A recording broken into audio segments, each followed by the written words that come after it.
Mémoire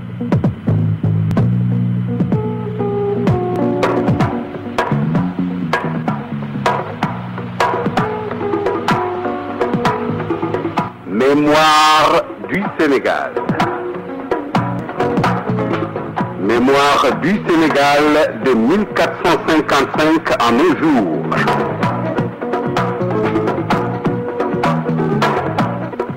Une production de Radio Sénégal International présentée par Atoumane Baye, conservateur aux Archives nationales. Amis auditeurs de Radio Sénégal International qui nous écoutez de par le monde, bonjour ou bonsoir selon l'endroit d'où vous nous recevez.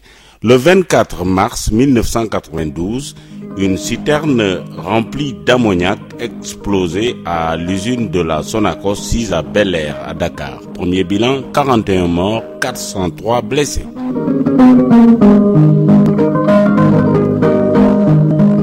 Le mardi 24 mars 1992, sur le coup de 13 heures, un gigantesque incendie s'était déclaré à l'usine de la Société Nationale 6 à la rue Amilcar Cabral, angle rue Rocade Fan Bel-Air à Dakar.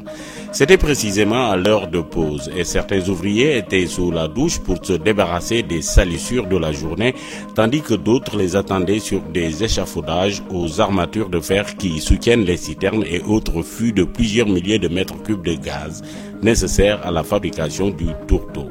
Dans les gargotes attenantes à l'usine, des restauratrices servaient le repas de midi à leur clientèle. C'est à ce moment précis que l'innommable s'était produit. La catastrophe, puisque c'est de cela qu'il s'agit, avait eu pour cause la fuite de gaz ammoniac suivie d'une explosion survenue lors du transvasement d'un camion-citerne vers une cuve.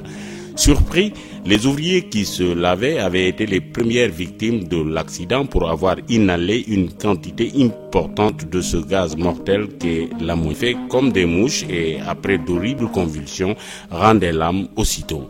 Ils ne furent pas les seuls du reste puisque leurs camarades qui se trouvaient dans les abords immédiats de l'usine avaient aussi succombé au même moment.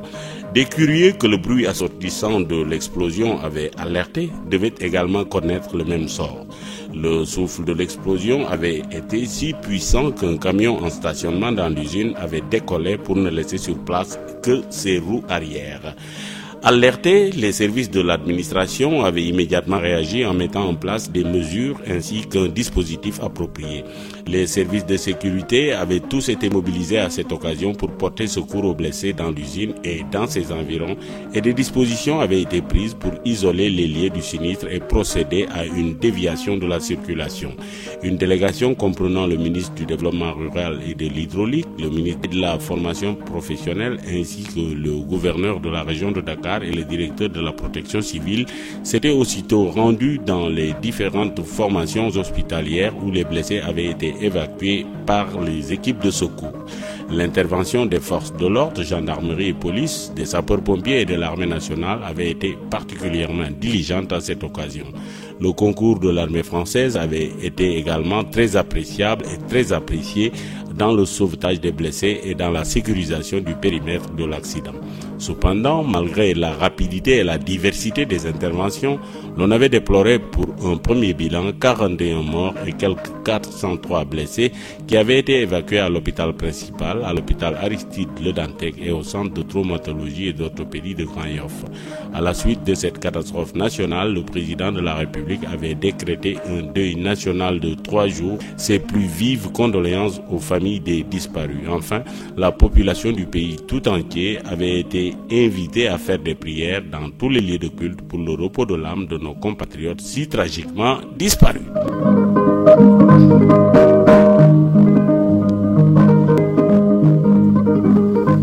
Entre autres événements à signaler pour la journée du 24 mars, nous avons retenu le 24 mars 1837, était signé le traité autorisant la construction du poste français de Seyou.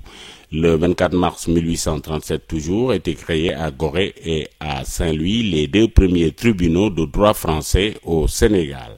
Le 24 mars 1956, c'était l'inauguration à Dakar de la place Tacher, l'actuelle place Soweto. Le 24 mars 1964, Sa Majesté le roi Hassan II du Maroc effectuait une visite au Sénégal. Le 24 mars 1904, championne d'Afrique. À la prise de son, Fatim Cissé, à la présentation, Atoumane Mbaye, mes auditeurs, encore une fois. Merci de nous consacrer chaque jour un peu de votre temps. Nous vous donnons rendez-vous demain à la même heure sur les ondes de Radio Sénégal International.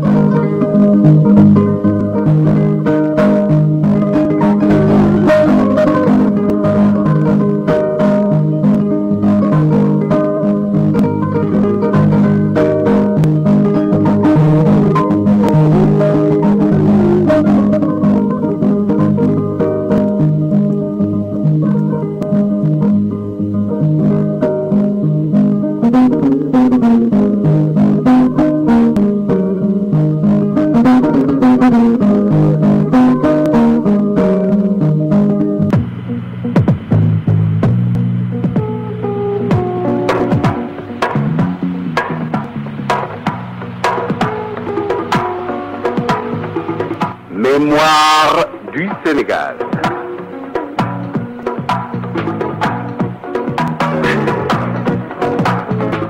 Mémoire du Sénégal de 1455 à nos jours.